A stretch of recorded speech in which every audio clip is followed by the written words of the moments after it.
A diabetes diagnosis can be overwhelming, but for millions of Americans, learning about their diabetes is the first step toward feeling better and living a longer, healthier life. Joining us from our South Florida studios in Palm Beach County to go over what you need to know when diagnosed with type 2 diabetes is Dr. Paul Jellinger. He is an endocrinologist at the Center for Diabetes and Endocrine Care in Hollywood, Florida. Welcome to the Smart Life, Doctor. Thank you. Delighted to be here. Thank you so much. We have so much to cover, Doctor, on diabetes, not just informing our viewers of what it is, but exciting new medications that I know you want to get to. But before we start all that, I just want to take a minute, if you don't mind, Doctor, to talk about your background. I was reading here, you're a past president of the American Association of Clinical Endocrinologists and a past president and designated master of the American College of Endocrinology. So lots of great resume there for you. Let me ask you this. Having those titles, would you say that keeps you at the forefront, if you will, of what is new in the endocrine world? Yeah, I would think so. I attend many conferences and receive many communications and participate in the writing of many journal articles that indeed keep me on the forefront, at the forefront. But it is not difficult for any physician and any endocrinologist to stay at the forefront these days, given the internet and the power of the computer in providing us knowledge in a moment. So all physicians have the ability to stay current. I'm pleased to say that I'm put in a position where I'm always staying current, and I'm delighted to be there. And that's fantastic. And with current information, even viewers and people with diabetes can feel empowered because they have more knowledge. Doctor, I want to start first with this what I feel is a sobering statistic, and it's just heart-wrenching to read this, but according to the American Diabetes Association and the American Heart Association, every 80 seconds, an adult in the United States with diabetes is hospitalized for heart disease. And now let's show this statistic. Every 2 minutes, an adult with diabetes is hospitalized for stroke. Doctor, what's going on here? Well, you know, they are sobering statistics, even to me, and those of us in the field of diabetes are very much aware of what a very strong risk factor diabetes is for heart disease and stroke. And one of the reasons that we're seeing so many patients present to hospitals with strokes and heart attacks that also have diabetes is because the incidence of diabetes is increasing so significantly, and we're all living longer, so there's more time for diabetes to develop. But we now are truly in the midst of an epidemic of diabetes. About 10% of the population in this country has diabetes, and it's estimated that in 20 or 30 years, about half the population will either have diabetes or pre-diabetes. So it's a true epidemic. What is clearly known, as I mentioned a moment ago, is how important and how significant diabetes is as a risk factor for heart disease and stroke. When you have diabetes, your risk for all types of vascular disease, heart disease, and stroke is increased 2 or 3-fold. And that's what we're seeing with these statistics. The combination of the increased incidence of diabetes and the well-known increased risk for those events that people with diabetes have. In fact, people who are admitted to the hospital with heart attacks or strokes who don't have diabetes are often found to have diabetes when they're in the hospital. Really? They just didn't know about it. They didn't know about it. All right, doctor, let's talk about treatment for diabetes. First of all, I know there's no cure, correct? No, there's no cure right now, okay. But there are awfully good ways to control it. Absolutely. Tell me what the protocol is today in terms of treating, and I know there's some exciting news when it comes to even new treatments out there for patients. Right. So for decades, the hallmark of treating diabetes has been to normalize or near normalize the blood sugar or blood glucose. Diabetes is a disease of excess blood glucose, where the blood sugar levels are just too high. The pancreas isn't making enough insulin to control the glucose in a normal range.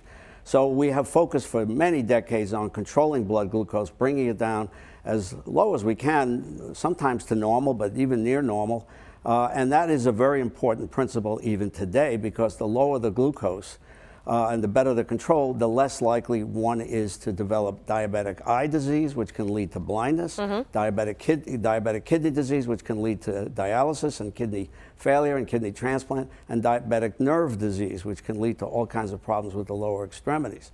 We still focus on lowering blood glucose. But the very new exciting aspects of the treatment of diabetes is we now have diabetes medicines that do lower glucose very well, but in addition make a significant impact on the cardiovascular complications that I alluded to a moment ago.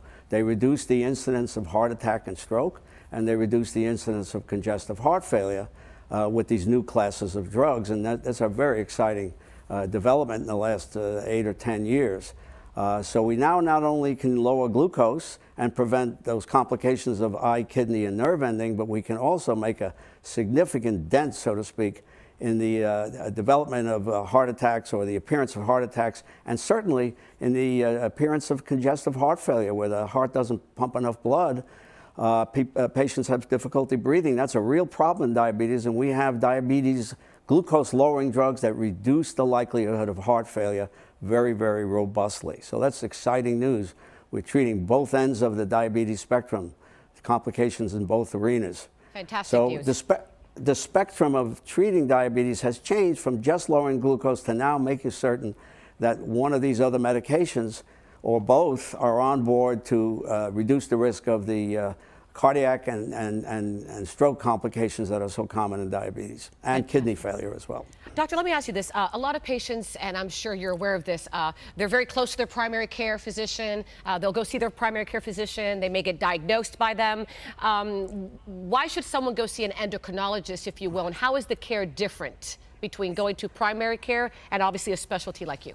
Yeah, well, that's a difficult question to be precise about, because there are obviously all kinds of primary care physicians and probably all kinds of endocrinologists. But as a rule, endocrinologists tend to be a lot more aggressive with the treatment of new onset diabetic patients, particularly by lowering the blood sugar very aggressively very early, rather than taking a year or 2 or 3 to achieve the blood glucose level that we desire. It's been shown that the first 4 or 5 years of the appearance of diabetes are critical years. And if blood glucose is controlled aggressively in the first 4 or 5 years, it almost doesn't matter what happens after those 5 years. Even if the blood sugar is not well controlled, they are protected to a significant degree against many of the complications. So it's early aggressive treatment that endocrinologists are very well trained in that make a difference later on in life. And I'm not so sure all primary care physicians necessarily are in tune with the need for early aggressive treatment because of the imprint it leaves later in life to protect that patient. Plus, endocrinologists often have dietitians on board to guide patients in how to eat with diabetes, and diabetes educators, if not in their office, they have access to one that teach patients about diabetes, because there's a huge amount of education involved in diabetes. Patients really need to be the professor of their own disease, because no physician can be with them 24 hours. And there's a huge amount of education involved, and endocrinologists provide a high level of education that some primary care physicians may do and some may not. So there's a little different, or not so little, a significant difference in approach to a new onset diabetic patient that I'll see. I want that patient well controlled as quickly as possible for the very minimal 4 or 5 years. I'm not going to let up at that time, but should the patient drift upwards, he's been protected by those first 5 years, as well as giving the patient important counseling regarding diet, nutrition, exercise, and any other questions they have with the diabetes educator. So I think there is a difference. Absolutely. Excellent information. Dr. Paul Jellinger, an endocrinologist at the Center for Diabetes and Endocrine Care in Hollywood, Florida. Doctor, thank you so much for your time.